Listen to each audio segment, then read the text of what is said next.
दोस्तों साल था 1978।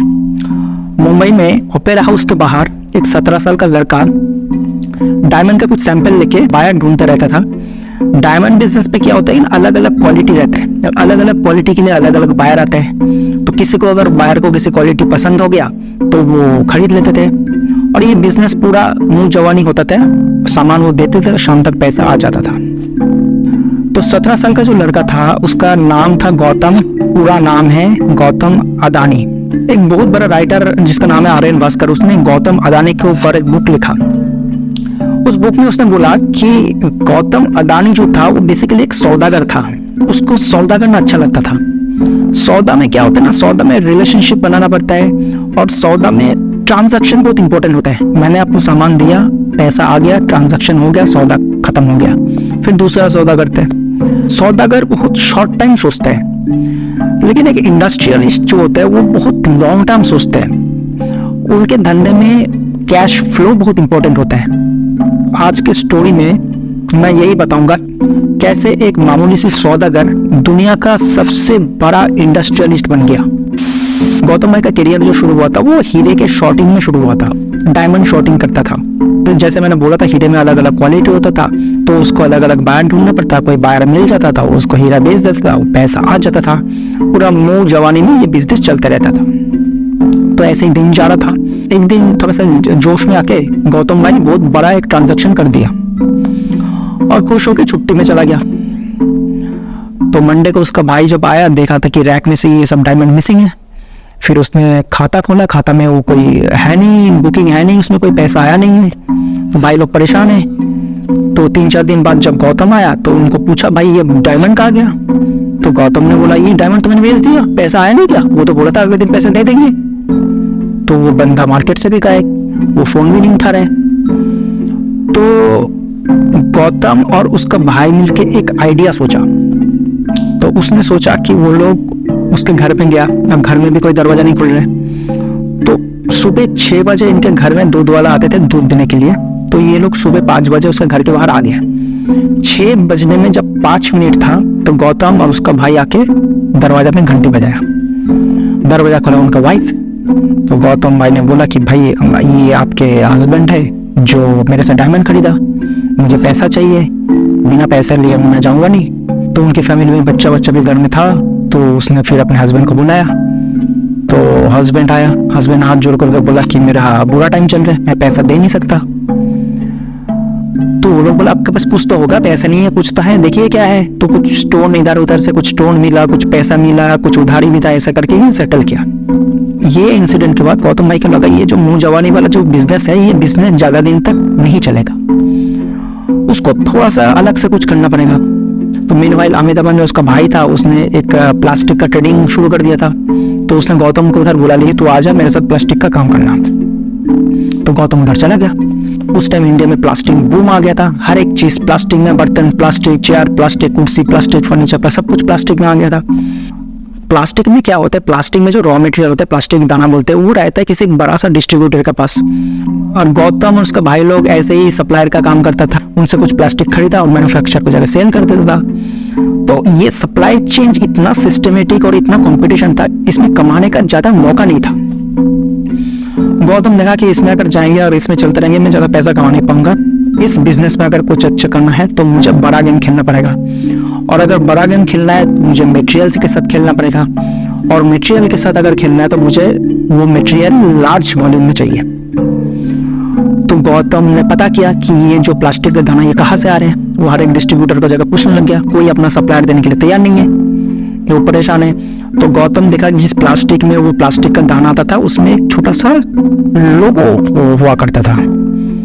तो वो लोगों के बारे में रिसर्च करने लगा। तो उसका भाई लोग बोलते थे, अरे क्या कर रही है, टाइम वेस्ट क्यों कर, तू रिसर्च क्यों करते है, तू अपना काम कर, तेरे को बोला ये बेचने के लिए, तू जगह सेल कर दे, तो कहा ये रिसर्च में घुस गया। गौतम मानता नहीं था। कोई भी चीज उसके दिमाग में घुस जाता था ना, जब तक उसका जड़ तक नहीं पहुंच जाएगा गौतम नहीं मानता था। तो काफी रिसर्च करने के बाद जो पता चला कि ये जो लोगो है, ये लोगो किसी साउथ कोरिया का कंपनी का लोगो है। तो कंट्री तो पता चल गया। अभी वो कंपनी का एड्रेस कैसे पता चलेगा, कि उस टाइम इतना सारा इंटरनेट ये सब था नहीं। गौतम का कस्टम में कुछ दोस्त था, तो उसने कस्टम का दोस्त से मिला, तो बोला भाई मुझे हेल्प चाहिए, ये एक तू पता कर कि साउथ कोरिया में कौन कौन सा कंपनी से प्लास्टिक इंडिया में आता है। तो उसका दोस्त लोग उसको पता कर लिया, एक एड्रेस लगा दिया कि भाई ये साउथ कोरिया सबसे बड़ा मैन्युफैक्चर है, ये प्लास्टिक इंडिया में बेचता है। तो इंडिया में 2-3 बड़ा बड़ा डिस्ट्रीब्यूटर है जो वो प्लास्टिक खरीद के अपने पास स्टॉक में रखते हैं। फिर गौतम बोला कौन कौन वो डिस्ट्रीब्यूटर है, उसमें वो एड्रेस पता किया, उनका नाम पता किया। उसमें से एक जना का नाम था जयेश भाई। तो गौतम फिर उन लोगों के साथ थोड़ा सा अच्छा रिलेशनशिप बनाना शुरू किया। ये जो रिलेशनशिप बनाने का ये तरीका है, ये जो टेक्निक है, ये गौतम के अंदर शुरू से ही था। इवन आज के तारीख में अगर आप उनको देखोगे तो Gautam Adani the biggest entrepreneur of our country, वो हर एक जगह में लोगों के साथ रिलेशनशिप बना के रखते हैं, चाहे वो स्टेट के साथ हो, चाहे वो सेंट्रल के साथ हो, कोई भी हो, वो हर एक स्टेट के साथ, सेंट्रल मिनिस्टर के साथ, सब बिजनेसमैन के साथ, सप्लायर के साथ, सबके साथ वो रिलेशनशिप अच्छा बना कर। तो फिर आते हैं जयेश भाई के पास। जयेश भाई का वो चेला बन गया, जयेश भाई के साथ वो रिलेशनशिप बनाया, जयेश भाई को वो गुरु मानने लगा। और जयेश भाई अच्छा आदमी भी था। जयेश भाई ने भी देखा एक लड़का है, यंग है, पेट में उसका आग भी है और सब कुछ सीखने का इंटरेस्टेड है, तो वो अपने पास रख देता था। तो कभी जाता था, कभी जयेश भाई के साथ चल जाता था। तो उस टाइम क्या था, उस टाइम बिजनेसमैन लोग अहमदाबाद से मुंबई जाते थे, फिर रिटर्न आ जाते थे धंधे की काम करने के लिए। तो गौतम भी उन लोगों के साथ चलने लग गया।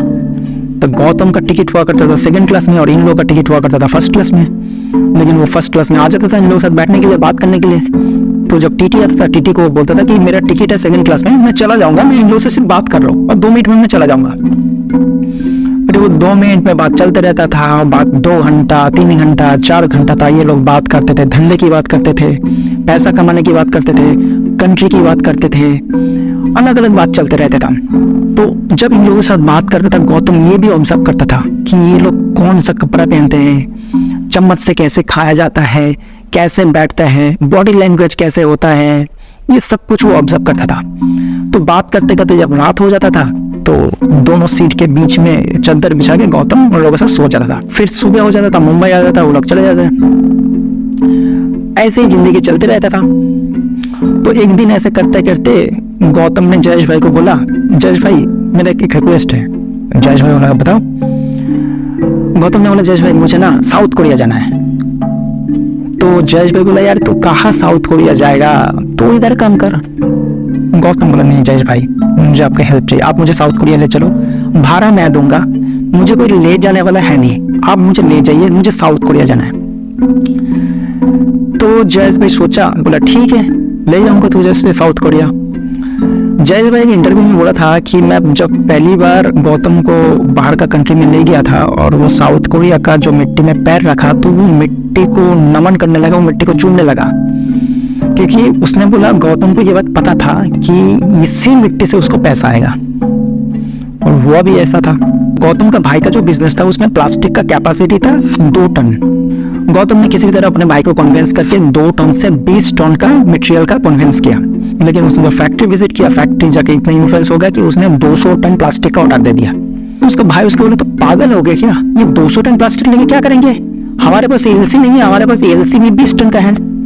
तो गौतम ने बोला मैं कर लूंगा, मैं कल आता हूँ, मैं इंडिया में आके मैं कर लूंगा। फिर वो इंडिया में आया, फिर वो बैंक में गया, वो बैंक में जाके मैनेजर से बैठ के मैनेजर को क्या समझाया भगवान जाने। मैनेजर ने 1 घंटे के अंदर 200 टन के एलसी उसको दे दिया। फिर वो 200 टन प्लास्टिक जब इंडिया में आया और इंडिया में जाके जो धमाल मचाया, तो वो जाता था हर एक सप्लायर के पास, बोलता था आपको किस प्राइस में प्लास्टिक चाहिए बताइए, आप मुझे एक प्राइस बताइए। तो वो लोग भी एक प्राइस उसको दे देता था, सही है झूठ है पता नहीं, कोई प्राइस दे देता था। तो गौतम बोलता था मंजूर है, आपको इसी प्राइस में मिल जाएगा। और लेने वाला भी चौंक जाता था, ये किस प्राइस में देता था। फिर वो 200 टन अगले साल गया 2000 टन और उस नेक्स्ट ईयर गया वो 5000 टन। और गौतम इस बिजनेस को पूरा अपने कब्जे में कर लिया। दोस्तों गौतम अडानी के घर में आज भी वो साउथ कोरिया में जो गया था, उसका जो वीजा मिला था, उसका पहला जो फॉरेन टूर का जो वीजा था, वो उसके घर में फ्रेम करके बहुत अच्छे से रखा हुआ है, उसने बहुत संभाल के रखा है। ये उसके लाइफ में बहुत एक स्वीट मेमोरी है। तो स्टोरी आगे बढ़ाते हैं। कुछ दिन बाद गौतम को लगा कि उसको एक्सपोर्ट में जाना चाहिए, क्योंकि उस टाइम कंट्री का रिक्वायरमेंट एक्सपोर्ट में था।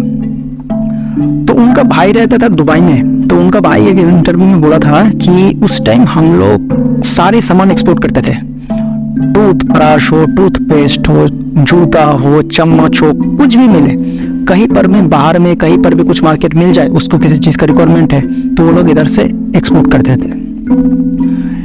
एक्सपोर्ट करते टाइम गौतम अदानी को ये आइडिया हो गया था कि कौन सा प्रोडक्ट कौन सा पोर्ट से एक्सपोर्ट करने से माल बहुत स्मूथली निकल जाए या उसको निकालना बहुत इजी हो जाता है। तो एक्सपोर्ट बिजनेस जब शुरू किया था, उनको पोर्ट का बिजनेस के बारे में थोड़ा सा आइडिया हो गया था। तो गौतम अदानी का जो वो एक्सपोर्ट बिजनेस शुरू हुआ था और फिर उसको जो बूम किया, वो आज के तारीख में हम लोग जानते हैं अदानी इंटरप्राइज के नाम पे। तो ये सब जब ट्रेडिंग का काम, एक्सपोर्ट का काम गौतम अदानी का चल रहा था, तो बाहर का एक बहुत बड़ा एक ट्रेडर है जिसका नाम है कारगिल। तो वो इंडिया से बहुत बड़े लेवल में ट्रेडिंग करना चाहता था। तो उसने इंडियन मार्केट के ऊपर रिसर्च किया, तो उनको गौतम अदानी का नाम देखा कि एक बंदा है कि वो ऐसे एक्सपोर्ट करते हैं, ट्रेडिंग भी करते हैं। तो उसने गौतम अदानी के साथ मिला। तो गौतम को बोला कि आप ट्रेडिंग करते हो या एक्सपोर्ट करते हो? तो गौतम बोला बताइए क्या काम है। तो कारगिल ने बोला कि अहमदाबाद में जो कच्छ एरिया है उधर हमें नमक बनाना है और हमें दुनिया में हर एक जगह में नमक डिस्ट्रीब्यूट करना है, क्योंकि उधर का जो पानी है, वो पानी में जो सलाइन है उसमें नमक का परसेंटेज बहुत ज्यादा है। तो हमें बहुत अच्छा पैसा मिल जाएगा और हम लोग इजीली उसको डिस्ट्रीब्यूट कर सकते हैं। गौतम बोला हो जाएगा, बताइए आपको कहाँ से माल चाहिए, कौन सा पोर्ट से चाहिए। उस टाइम 2 ही पोर्ट हुआ करता था, एक कोयला, एक JNPT, और कच्छ एरिया थोड़ा सा अलग जगह में था। तो कारगिल ने बोला कि हमें 10-15 दिन का टाइम दो, हम 10-15 दिन में आपको रिप्लाई करेंगे। तो कारगिल वापस चला गया। कारगिल बड़ा प्लेयर था, तो वो चला गया डायरेक्ट नासा के पास। वो नासा को बोला कि इंडिया में हम लोग ऐसा बिजनेस करना चाहते हैं, आप हमें सजेस्ट कीजिए, आप हमें बताइए कौन से जगह से, कौन सा पोर्ट से बिजनेस करना ज्यादा इजी होगा। तो नासा ने इंडियन मैप को बहुत क्लोजली ऑब्जर्व किया, उसका जो समुद्र एरिया है उसको बहुत अच्छे से ऑब्जर्व किया और बोला कि एक एरिया है मुंद्रा बोल के, उधर क्या है ना, पानी का डेप्थ भी बहुत ज्यादा है। अगर आप लोग मुंद्रा में कोई जेटी बना सकते हो तो आपके लिए बिजनेस लॉन्ग टाइम में बहुत बेनिफिट होगा। तो कारगिल फिर आया अदानी के पास, बोला कि ऐसा एक मुंद्रा बोल के जगह है, उधर हम लोग जेटी बनाना चाहते हैं। मुंद्रा गौतम का एरिया था। तो गौतम बोला हो जाएगा जी, हम दोनों पार्टनर है, 50-50। ये पहली बार गौतम भाई ने किसी पार्टनर के साथ 50-50 गेम खेला। उनका बिजनेस में ना बहुत एक अच्छा स्ट्रेटेजी है। उनका मैक्सिमम जो पार्टनर होते हैं उनके साथ वो 50-50 रेशियो में बिजनेस करते हैं। 51-49 भी नहीं या 76-24 भी नहीं, 50-50। वो बोलता है जितना बिजनेस आपका है उतना बिजनेस मेरा है, जितना मेहनत आप करोगे उतना मेहनत मैं करूंगा। 50-50 गेम प्लान में क्या होता है ना कि आपका जो पार्टनर है ना वो भी इक्वली रिस्पॉन्सिबल होता है बिजनेस जनरेशन में या बिजनेस एग्जीक्यूशन में। और ये बात गौतम अदानी को पता है। इवन 51-49 में एक छोटा बड़ा का एक साइकोलॉजिकल रेशियो आ जाते हैं, 50-50 में नहीं आते। तो उसने कारगिल को बोला कि 50-50 में बिजनेस करेंगे। कारगिल बोला मंजूर है, 100 करोड़ का खर्चा होगा। तो गौतम ने किसी भी तरह अपने भाई को बोल के किसी भी तरह 50 करोड़ का अरेंज किया। कारगिल ने 50 करोड़ दिया, तो एग्रीमेंट साइन हुआ, तो काम शुरू हुआ। उस टाइम यूनियन पोर्ट मिनिस्टर हुआ करता था जॉर्ज फर्नांडिस। उसी वक्त जॉर्ज फर्नांडिस ने एक नया स्कीम लेके आया। उसने बोला कि कोई भी बाहर का कंपनी अगर इंडिया में आके पोर्ट बनाना चाहते हैं तो उनके लिए 100% FDI है। उनको किसी भी इंडियन कंपनी का हेल्प नहीं चाहिए, खुद ही अपना 100% देके अपना पोर्ट बना सकते हैं। तो कारगिल को ये देख के चौंक गया, कारगिल को लालच आ गया। तो बोला था ये पोर्ट तो हम लोग खुद ओन कर सकते हैं। तो वो गौतम के पास गया, गौतम को बोला कि ऐसे ऐसे बात है कि हमारे पास 100% FDI आ गया, तो ये पोर्ट का जो स्टेक है, आपका जो 50% स्टेक है वो आप हमें दे दीजिए, हम लोग 90% स्टेक रखेंगे, 10% आपको दे देंगे। गौतम बोला नहीं भाई ये नहीं होगा, ये धंधे की बात है, जो जवान पे दे दिया वो रहेगा, मैं उसको चेंज नहीं करूंगा। तो कारगिल उसको धमकी दिया, तो हम लोग आपको देख लेंगे। गौतम बोला देख लो, जो करना है कर लो। उस टाइम चीफ मिनिस्टर हुआ करता था चमन भाई पटेल।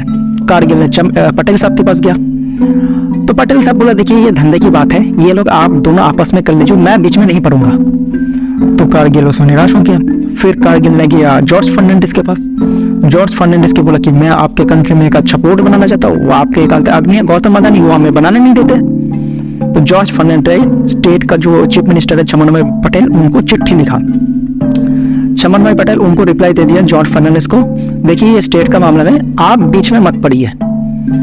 जॉर्ज फर्नांडिस के रिप्लाई से गुस्सा आ गया, तो बोला मैं यूनियन मिनिस्टर हूँ, मुझे ऐसा कैसे कर सकते हैं। तो उसने कारगिल को बोला एक काम करो, आप मुंद्रा छोड़ दो, आपको इससे अच्छा मैं पोर्ट दूंगा, आपको मैं ये जो कुंडला पोर्ट है ना, ये कुंडला पोर्ट आपको दे दूंगा। तो कारगिल देखा यार ये भी सही है, कुंडला पोर्ट मिल जाएगा। तो कारगिल ने गौतम के पास गया, गौतम को बोला कि we are not doing business with you, तो हमारा खत्म है। तो खत्म कर दिया। तो गौतम के साथ बिजनेस खत्म करके वो लोग आ गया कुंडला में। जिस साल वो लोग कुंडला में आया, कुंडला में शुरू हो गया स्ट्राइक। उधर का जो लेबर है, उधर का जो यूनियन है, वो लोग स्ट्राइक शुरू कर दिया और वो स्ट्राइक चला 5 साल तक। 5 साल तक स्ट्राइक चलने के बाद कारगिल ने बोला भाई साहब हमें इंडिया में बिजनेस नहीं करना है, थैंक यू सो मच। वो लोग इंडिया छोड़ के चला गया। गौतम अदानी का मुंद्रा का पोर्ट भी बनने लग गया था और ये पोर्ट बनने के टाइम उसने स्टेट को बोला सर ये पोर्ट बनने में आप लोगों का बहुत बड़ा रिस्पॉन्सिबिलिटी है, मैं चाहता हूँ कि इस पोर्ट का 26% आप ले लीजिए और 74% मेरे पास रहेगा। सरकार देखा ये अच्छा मौका है तो उसने ले लिया। पोर्ट जो पूरा बन गया तो गौतम अदानी फिर गवर्नमेंट के पास गया, गवर्नमेंट को जाकर बोला सर देखिए आपसे मुझे एक रिक्वेस्ट है। तो सरकार ने बोला बताइए। तो बोला वो जो 26% स्टेक मैंने आपको दिया था, आपने इसका शेयर लिया था 10 रुपए में, आज मैं आपको एक एक शेयर का 260 रुपए दे रहा हूँ, आप वो 26% शेयर आप मुझे दे दीजिए, मैं 10 रुपए की जगह में 260 में एक एक शेयर आपको बेचूंगा। गवर्नमेंट देख रहे यार मुझे बैठे बैठे पैसा मिल रहा है, तो उसने अपना 26% शेयर गौतम को दे दिया। इसी तरह मुंद्रा का जो पोर्ट है ये गौतम अदानी पूरा ओन कर लिया and today this is the largest and most profitable port in India. आज के तारीख में गौतम अदानी के पास 12 पोर्ट है। दोस्तों चाणक्य का एक नीति है कि आप अगर किसी सर्किल के आउटर पॉइंट को धीरे धीरे कॉन्विंस करने लगोगे या ओन करने लगोगे तो सेंटर पॉइंट वो ऑटोमेटिकली आपके पास आ जाएगा। गौतम भी बस पता है क्योंकि इंडिया फ्यूचर में बहुत डेवलप करेगा, एक्सपोर्ट इंपोर्ट करेगा, इसमें पोर्ट का बहुत इंपॉर्टेंट रोल है। तो अगर इंडिया में जितना सारा पोर्ट है आउटर में, ये सब पोर्ट अगर धीरे धीरे वो एक्वायर कर लेंगे तो इंडिया का जो कोर बिजनेस है वो उसके पास ऑटोमेटिकली आ जाएंगे। तो यही था आज का स्टोरी। इसी तरह अदानी पोर्ट बना था, इसका मैं एक दूसरा पार्ट भी लेकर और मैं एज ए स्टोरी फॉर्मेशन में बताऊंगा कि अदानी का अलग अलग बिजनेस कैसे धीरे धीरे उसने बना। और अगर स्टोरी से लेके आपको कुछ बोलना है तो आप मुझे नीचे कमेंट करके बताइए।